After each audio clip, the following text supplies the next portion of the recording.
Matter, நான் ஒரு பொண்ணு கூட கிளம்புறேன். அப்பா அம்மாவை பார்த்துக்கோ. என்னது? ஆமா, நான் இப்போ கிளம்புறேன். அப்பா அம்மாவை நல்லா பார்த்துக்கோ. ஏய், என்னடா சொல்ற? என்னால இப்போ எதுவும் பேச முடியல. எதுவும் வந்தாலும் அந்த பொண்ணுகிட்ட கொஞ்சம் பேசிக்கோ. இதோ தரேன் பாரு. ஹலோ. இல்லக்கா, நாங்க லவ் பண்ணது வீட்ல எல்லாம் தெரிஞ்சிருச்சு. ஓகேங்களா? வீட்ல எல்லாம் செம ப்ராப்ளம் ஆயிடுச்சு. ஆல்ரெடி நாங்களும் ஃபேஸ் பண்ணிருக்கோமா? இல்ல ஒன்றும் பிரச்சனை இல்லம்மா. யார்கிட்ட பேசுறேன்னு சொல்லுங்க, பேசிக்கலாம். அம்மா அப்பாவா இல்ல வேற என்ன ரிலேட்டிவ் யாராவது இருக்காங்களா? யாராவது சொல்லு. அம்மா அப்பாலாம் எனக்கு பிரச்சனை இல்லைங்க. நான் சொல்லப்போனா வீட்ல ரிலேட்டிவ்ஸ் யாராவது சொல்றாங்களா?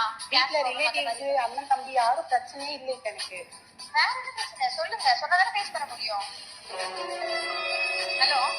ஹலோ, வேற யாருதாம்மா பிரச்சனை உங்களுக்கு? எனக்கு என் வீட்டுக்காரர் தாங்க எனக்கு பிரச்சனை.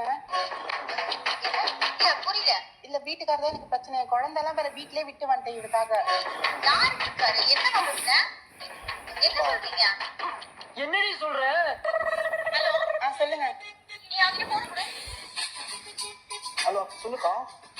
என்னடா இப்ப பொண்ணு கல்யாணம் ஆயிடுச்சா? ஆமாக்கா. என்ன விளையாடியா நீ?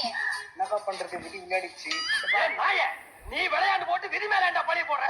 சகஜம்க்கா. ஹலோ ஹலோ, அக்கா ஒரு 10,000 மட்டும் இருந்தா செலவுக்கு போட்டு விட்டா நல்லா இருக்கும்.